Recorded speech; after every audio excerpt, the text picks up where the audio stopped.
నీకే ఆరాధన యేసు నీకే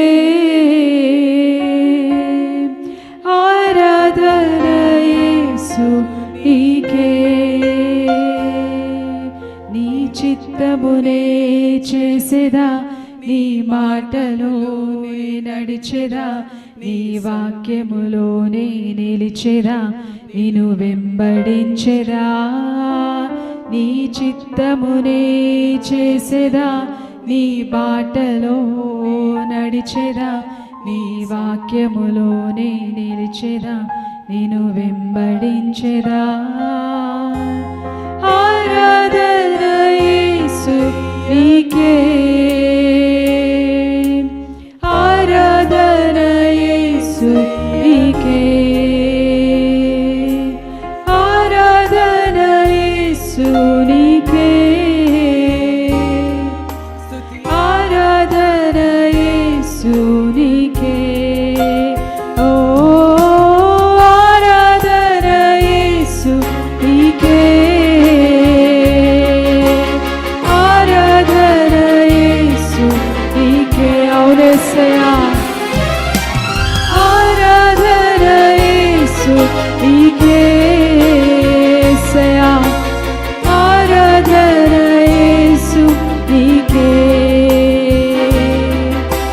గాలి నీరు అగ్నియు నీ అద్భుత మాటకు లోబడుచూనే ఉన్నవి అన్ని వేళలా గాలి నీరు అగ్నియు నీ అద్భుత మాటకు లోబడుచూనే ఉన్నవి అన్ని వేళలా ఆరాధన యేసు నీకే ఆరాధన యేసు నీకే ఓ ఆరాధన యేసు నీకే యేసయ్యా ఆరాధన యేసు నీకే నీటిపైన నడచిన నీ అద్భుత పాదముల్ చూచుచూనే నడచెదా అన్ని వేళలా నీటిపైన నడచిన నీ అద్భుత పాదముల్ చూచుచూనే నడచెదా అన్ని వేళలా ఆరాధన యేసు నీకే ఆరాధన యేసు నీకే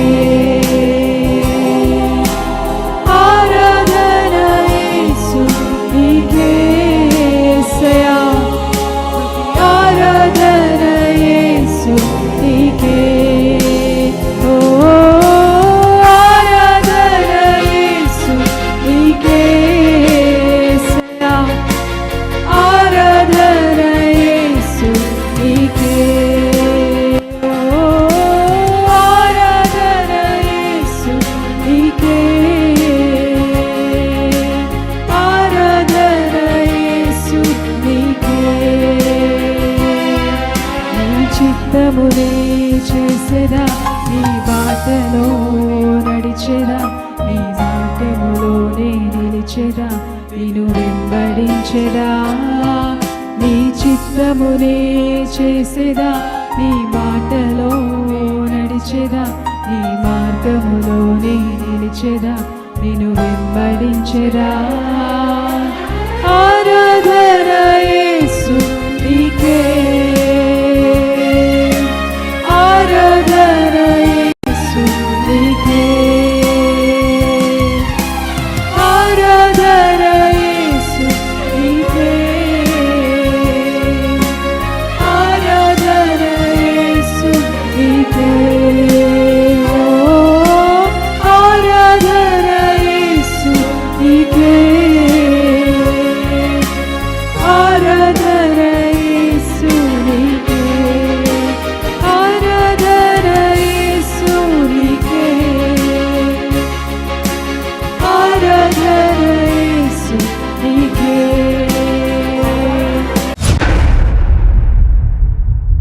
పరిశుద్ధ గ్రంథం పరమగీతం 5వ అధ్యాయం 2వ వచనం నేను చదువుతాను, మీరు వినండి. నేను నిద్రించి తినే గాని నా మనస్సు మేలుకొని ఉన్నది. ఈ వాక్యాన్ని బట్టి చూడగలిగితే, నేను నిద్రించి తినే గాని నా మనస్సు మేలుకొని ఉన్నది. ఇక్కడ వాక్యాన్ని బట్టి చూడగలిగినట్లయితే, ప్రియురాలు నిద్రించినప్పటికీ కూడా తన హృదయం అంటే తన మనస్సు ఏమై ఉన్నది? మేలుకొని ఉన్నది అని ఇక్కడ మనకు చెప్పబడుతూ ఉంటున్నది. ఎన్నో పర్యాయాలు మీకు చెప్పాను, పరమగీతం ఇహానికి సంబంధించిన గీతం కాదు, ఇది పరమునకు సంబంధించిన గీతం. సొలొమోను మహారాజు దీనిని రచించినప్పటికీ కూడా సొలొమోనుకు బయలుపరిచినది ఎవరు అంటే పరిశుద్ధాత్మ దేవుడు. పరిశుద్ధ గ్రంథంలో ఉన్న రచనకర్తలు ఎవరైనా ఉండని, అయితే వారి ద్వారా రచింప చేసినది ఎవరు? పరిశుద్ధాత్మ దేవుడు. సొలొమోను ద్వారా పరిశుద్ధాత్మ దేవుడు వ్రాయించినటువంటి ఈ గీతం పరమగీతం. ఇందులో ప్రియుడు ఉన్నాడు, ప్రియురాలు ఉంటున్నది. వీరిద్దరి మధ్య ఉన్న బంధం చాలా బలమైనటువంటిది. చాలామంది క్రైస్తవ సమాజంలో ఈ పరమగీతము అన్నది ఈ 66 పుస్తకములలో ఎందుకు చేర్చారు దీనిని అభ్యంతరపరిచేవారు కూడా ఉంటున్నారు. చాలామంది క్రైస్తవ సమాజంలో వాక్యాన్ని గురించిన అవగాహన కలిగిన వ్యక్తులు కూడా అసలుకు ఈ 66 పుస్తకములలో ఈ యొక్క చిన్న పుస్తకమైన ఈ పరమగీతాన్ని ఎందుకు చేర్చారు, దీనిని చేర్చకుండా ఉంటే బాగుండును కదా, అలా ఆలోచన వచ్చి అలా చెప్పేటువంటి వారు ఆ పుస్తకాన్ని ఆత్మ సంబంధముగా దీన్ని ధ్యానించినట్లయితే, ఆత్మ సంబంధంగా దీని గురించి ఆలోచించినట్లయితే వారు ఆ మాట అనువారు కాదు. ఎవరైతే గాన శరీర సంబంధమైన ఆలోచనలు కలిగి శరీర సంబంధమైన జీవితాన్ని జీవించగలుగుతారో ఈ గీతాన్ని తప్పుగానే వారు అర్థం చేసుకోవడం అనేది జరుగుతూ ఉంది. అందుకే ఈ గీతాన్ని ఎవరు కూడా ధ్యానం చెయ్యరు, ఈ గీతాన్ని ఎవరికీ బోధించరు. ఒకవేళ చదివినా బోధించటానికి ఇందులో ఇమిడి ఉన్న భావగర్భితమైన పరమార్థికమైన సత్యములను తెలుసుకుని ప్రకటించే విధానం అనేక మంది వ్యక్తులకు ఆ కృప లేని కారణాన్ని బట్టి అలా దీనిని వదిలేస్తూ ఉంటున్నారు. ప్రభువునందు ప్రియమైన వాళ్ళారా, ప్రభువు యొక్క రాకడ గడియలో మనముంటున్నాం. ఆయన రాకడ గడియలో ఆయన ఎదుర్కోవటానికి క్రైస్తవ సమాజాన్ని సిద్ధపరిచేదే ఈ పరమగీతం. అందుకే అపవాదైన సాతానుడు క్రీస్తు రాకకు క్రైస్తవ సమాజాన్ని సిద్ధపరిచేటువంటి ఈ పరమగీతాన్ని ఎక్కువగా సేవకుల ద్వారా ప్రకటింపబడనివ్వకుండా వాడే ఒక ఆటంకంగా ఈ పుస్తకానికి ఉండి, ఆ పుస్తకపు యొక్క విషయములో ఎక్కడ కానీ ఎవరిలో కూడా దీని గురించిన ప్రసక్తి రాకుండా దీనికి దూరాన పెట్టేశాడు. అయినను ఈ పుస్తకం ఈ రోజున మనం కొంత మట్టుకు అర్థవంతం చేసుకునేటువంటి కృపను దేవుడు మనకిచ్చి ఇందులో దాగి ఉన్న ప్రతి సంపూర్ణ సత్యాన్ని ఆత్మదేవుడు మన ముందు పెట్టడం, మన ఆత్మీయ జీవిత ప్రయోజనం ఎంతో ఉంది ఈ వాక్యాన్ని బట్టి. ఈ వాక్యంలో మనం చూచినప్పుడు నేను నిద్రించి తినే గాని ఇక్కడ నా మనస్సు మాత్రమేమై ఉన్నది, మేలుకొని ఉంటున్నది అనగా హృదయము మేలుకున్నది అని దాని అర్థం. ఈ వాక్యాన్ని బట్టి మనము చూడగలిగినట్లయితే, ప్రభువునందు ప్రియమైనటువంటి వాళ్ళారా, క్రీస్తుని నమ్ముకున్న ఒక దైవజనుడైన లేక భక్తి కలిగిన ఒక వ్యక్తి అయిన తన జీవితంలో నిద్ర లేక తాను మేలుకున్న ఒక వ్యక్తిగా ఉండాలి అని వాక్యం మనలను హెచ్చరిక చేస్తూ ఉంటున్నది. నిద్ర అనేటువంటిది మానవ జీవితాన్ని సోమరితనములో నడిపించడం అనేది జరుగుతుంది. నిద్ర అనేటువంటిది మానవుణ్ణి ఒక సోమరితనమే కాకుండా ఎంత దరిద్రునిగా చేయాలో నిద్ర చేయగలుగుతుంది. నిద్ర కలిగిన ఒక వ్యక్తి తన జీవితంలో ఎంతో నష్టం అనేది చూడడం జరుగుతుంది. ఎప్పుడైతే ఒక భక్తి కలిగిన వ్యక్తి నిద్రను చంపుకుని తాను మెలకువ కలిగి ఉండడం అనేది జరగగలుగుతుందో, మెలకువ కలిగిన వాడు ఎంతో ఆత్మీయమైనటువంటి ఒక లాభ ప్రాప్తిని పొందుకోగలుగుతాడు. మేలుకున్నటువంటి వాడు తన యొక్క అనుదిన జీవితంలో ఎంతో ఏలోక సంబంధమైన రీతిగా ఆశీర్వదించబడడం అనేది కూడా ఉండగలుగుతుంది. బైబిల్ యొక్క వాక్యంలో చూస్తే గాన ఒక వాక్యాన్ని మీరు చూడండి. 2 సమూయేలు 3:1 సౌలు కుటుంబీకులకును యుద్ధము జరుగగా, చూడండి, దావీదు అంతకంతకు ప్రబలెను. సౌలు కుటుంబం అంతకంతకు నీరసిల్లిపోయాది. అసలుకు దావీదు యొక్క కుటుంబం అంతకంతకు అభివృద్ధి చెందటానికి అసలుకు కారణమేమిటి? సౌలు కుటుంబం అంతకంతకు నీరసిల్లిపోవటానికి కారణమేమిటి అనేది మనం అర్థం చేసుకోవాలి. దావీదు జీవితం మనందరికీ తెలిసిన విషయమే.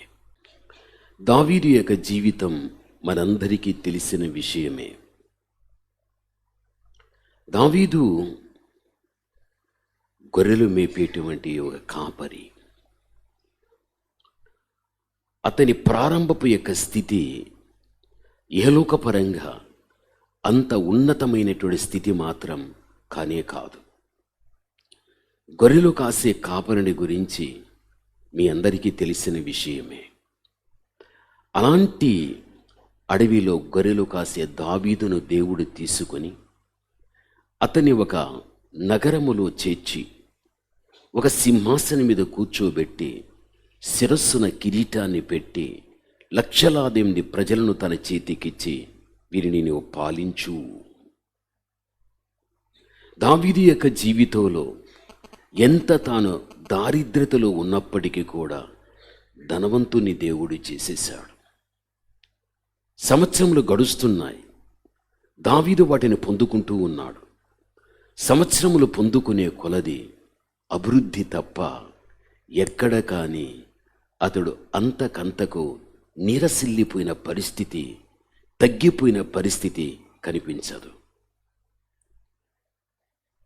దావీదు యొక్క స్థితిని మార్చివేసింది ఏది అంటే స్తుతి ఒక్కటే. స్తుతి ఒక్కటే. ఆ స్తుతి దావీదు స్థితినే మార్చేసింది. ఎలా? అదే కీర్తన 63 ప్రారంభపు 2 వచనములు చూస్తే బైబిలు చెబుతుంది, 63:1-2 వచనములలో, దేవా నా దేవుడవు నీవే. చూడండి, వేకువనే నేనేం చేస్తాను? వెదకుదును. వేకువనే. దావీదు తన జీవితంలో ఉదయకాలమే వేకువనే లేచి స్తుతించేవాడు, పాడేవాడు, ధ్యానం చేసేవాడు, ప్రార్థన చేసేవాడు. వేకువనే అంటే దావీదు రాత్రి కాలమందు తాను నిద్రను చంపుకొని తాను మేలుకున్నవాడై ఉదయకాలమే దేవుని యొక్క సన్నిధిలో ఆయన ఏం చేసేవాడు? వెదికేటువంటి వాడు. మనము దేవుణ్ణి వెదకాలి. దేవుణ్ణి మనం వెదకాలి అనే మనస్సు మనకుంటే ఆ మనస్సు ఎప్పుడు కూడా మేలుకొని ఉంటుంది. శరీరానికి సంబంధించిన నిద్రను చంపేస్తుంది.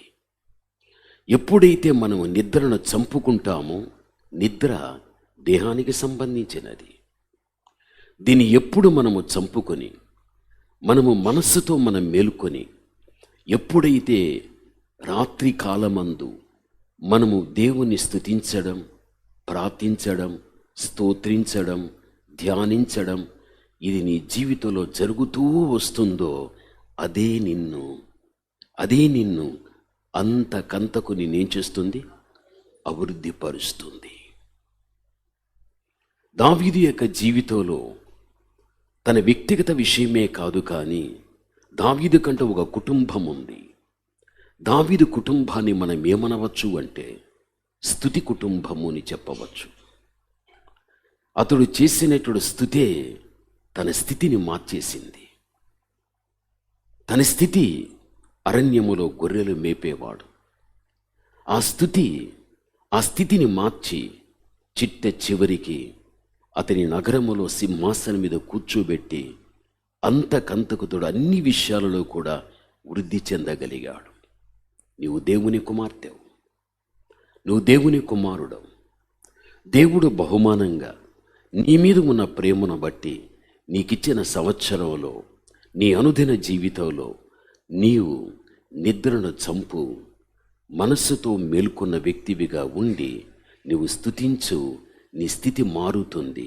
ఎలా? అంతకంతకు నువ్వేమైపోతావు? అభివృద్ధి చెందుతావు.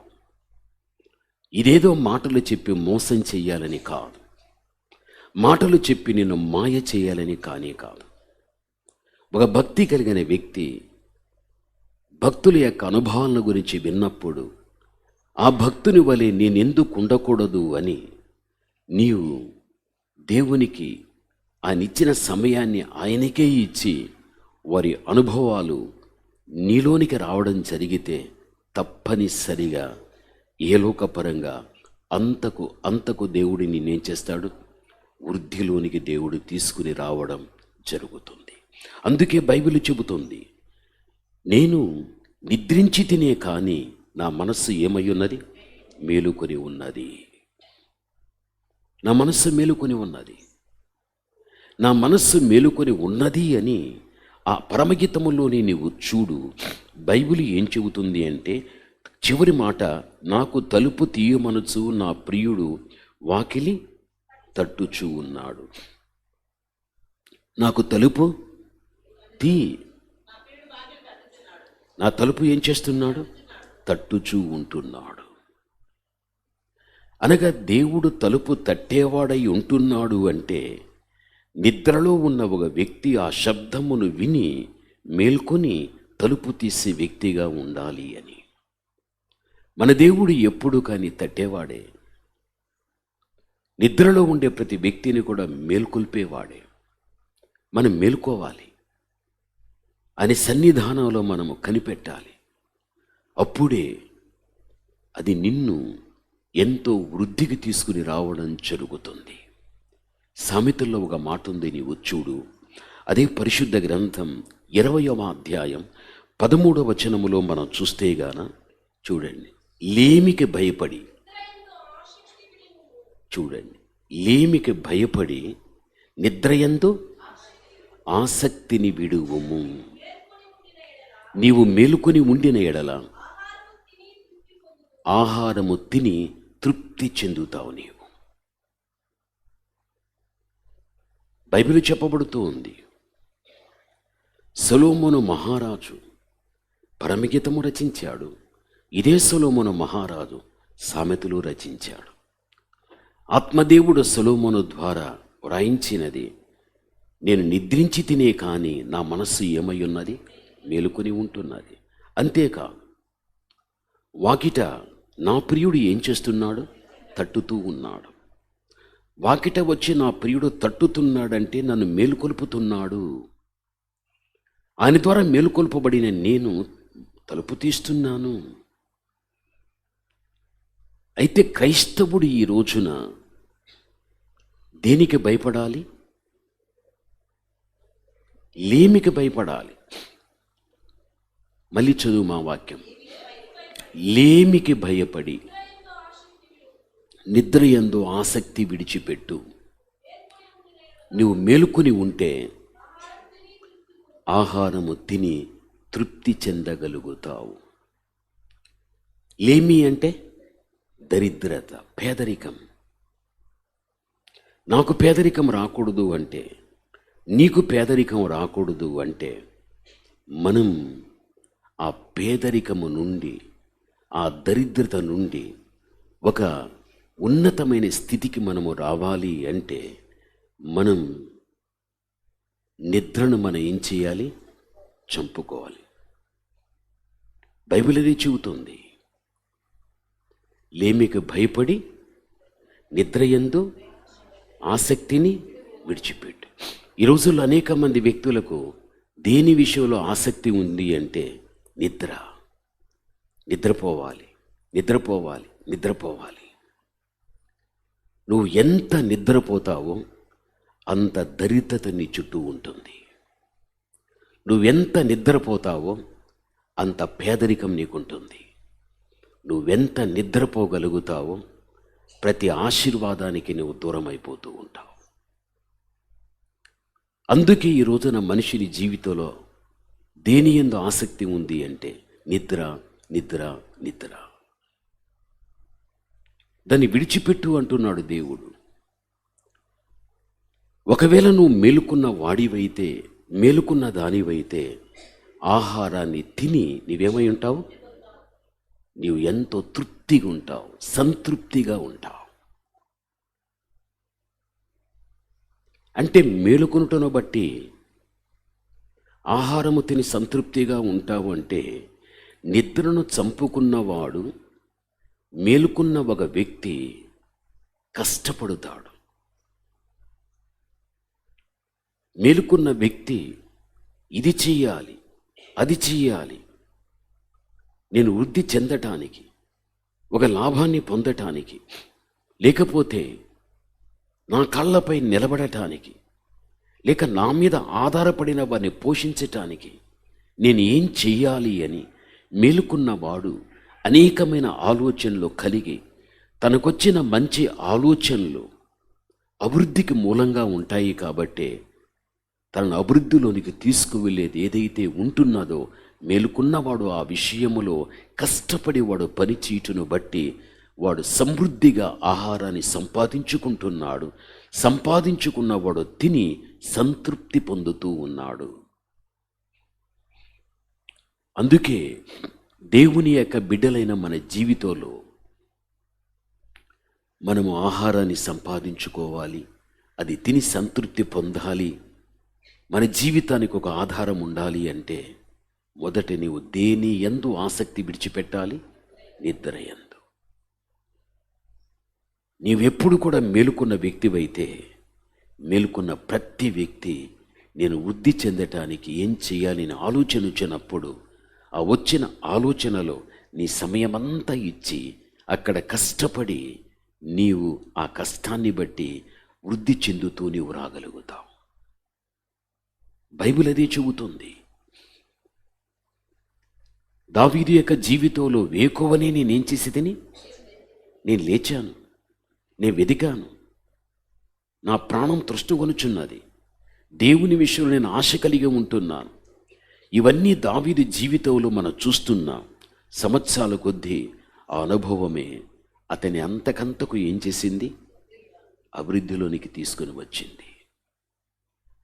ఏదో ఒక రోజు లేక ఒక వారం లేక ఒక నెల అలా నీవు గడిపేసి, నేనేమో వాక్యాన్ని వింటిని, సేవకుడేమో చెప్పేశాడు, ఈ రోజంతా చేశాను, వరమంతా చేశాను, నెలంతా చేశాను, నాకు కనబడలేదే వృద్ధి, ఇలాగ ఆలోచించే వాళ్ళు ఉంటారు. అంతకంతకు నీవు వృద్ధి చెందేంత వరకు కూడా నీవు నిద్ర యందు ఆసక్తి కలిగి, నువ్వు మెలకువ కలిగి దైవ సన్నిధిలో నువ్వు కనబడుతూ ఉండు. అది ఎన్ని సంవత్సరాలైనా కానీ ఒక రోజున అది నిన్ను వృద్ధిలోనికి తెస్తుంది. సమయాన్ని పెట్టద్దు. ఇంత సమయం, ఈ సమయంలో నన్ను వృద్ధి చేయాలి అని దేవునికి ఒక పరీక్ష పెట్టినట్లు నువ్వు పెట్టవద్దు. నువ్వు చేసేదేదో నువ్వు చేస్తూ వెళ్ళిపో. ఆయన చేసేదేదో ఆయన సమయం వచ్చినప్పుడు చేసేస్తాడు.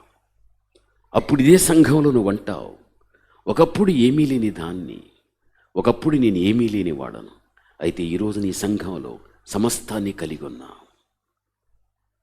నా పిల్లల జీవితం కూడా నేను ఊహించని స్థాయిలో దేవుడు పెట్టాడు.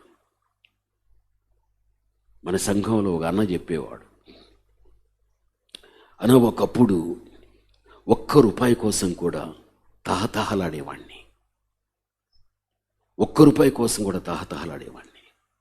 ఇప్పుడు నా ఇంట్లో ఎక్కడన్నా చూడుగాక ₹100 నోటు ఉంటుంది, ₹50 నోటు ఉంటుంది, ₹10 నోటు కనిపిస్తుంది. ఎక్కడ పడితే ఏ గదికి వెళ్ళినా ఎక్కడ కనిపించిన ఇంట్లో కనిపిస్తాయి. మన సంఘం బిడ్డే. ఒక రోజున ₹1 కూడా నోచుకోలేని నా జీవితం. ఎక్కువ నేను అప్పులు చేశా, వడ్డీ కట్టలేనప్పుడు ఎంతోమంది వ్యక్తులు నన్ను అనరాని మాటలు అన్నారు, అవమానం చేశారు, చేయి కూడా చేసుకున్న పరిస్థితులు రాగలిగాయి. ఈరోజు నన్ను, నా బిడ్డలను దేవుడు బ్లెస్ చేశాడు. నా ఇంట్లో ప్రార్థన ఉంది, నా ఇంట్లో స్తుతి ఉంది. నిద్ర యందు ఆసక్తి వదిలిపెట్టేశాం. ఇప్పుడు ఏ గదిలోకి వెళ్ళినా, ఎక్కడికి వెళ్ళినా అలా కనిపిస్తూ ఉంటాయి డబ్బులు. ఎందుకు విషయం చెబుతున్నాను అంటే, తనను దీవించిన దేవుడు మనల్ని దీవించడా? దేవుడు దీవిస్తాడు. వారి నిద్ర యందు ఆసక్తి వదిలిపెట్టేశారు. వారి మెలకువ కలిగి దేవుణ్ణి దావీదు వలె వెతకగలిగారు. అందుకే వారు, వారి పిల్లలు అభివృద్ధిలోనికి రాగలిగారు. జీవితంలో మనమది చేసిన వారమైతే దావీదునే కాదు దేవుడు దీవించింది, నిన్ను కూడా దేవుడు ఏం చేస్తాడు? దీవించగలుగుతాడు. బైబిల్ మనకంత స్పష్టంగా చెబుతూ ఉంది. కాబట్టి నువ్వు దేనికి భయపడాలి? లేమికి భయపడాలి. ఎక్కడ నాకు పేదరికం వచ్చేస్తుందో, నా పిల్లలు ఎక్కడ పేదరికం అయిపోతారో, నా పిల్లలు ఎక్కడ వెనక్కి వెళ్ళిపోతారో, నేను ఎక్కడికి వెనక్కి వెళ్ళిపోతాను, ఇతర పిల్లల వలి ఎక్కడ నా పిల్లల వృద్ధిలోనికి రాకపోతారో. జీవితంలో ఇటువంటి భయంతో మనం బ్రతుకుతూ ఉంటాం. మంచిదే. లేమికి భయపడేవాడు నిద్రయందు ఏం చేస్తాడు? ఆసక్తులు పెడతాడు. నేను ఏది భయపెడుతూ ఉంటున్నాదో ఆ భయం నీ నుండి దూరం అయిపోవాలి అంటే నీ నిద్రను నువ్వు చంపుకో, నువ్వు మేల్కొని దైవ సన్నిధిలో ప్రార్థించు.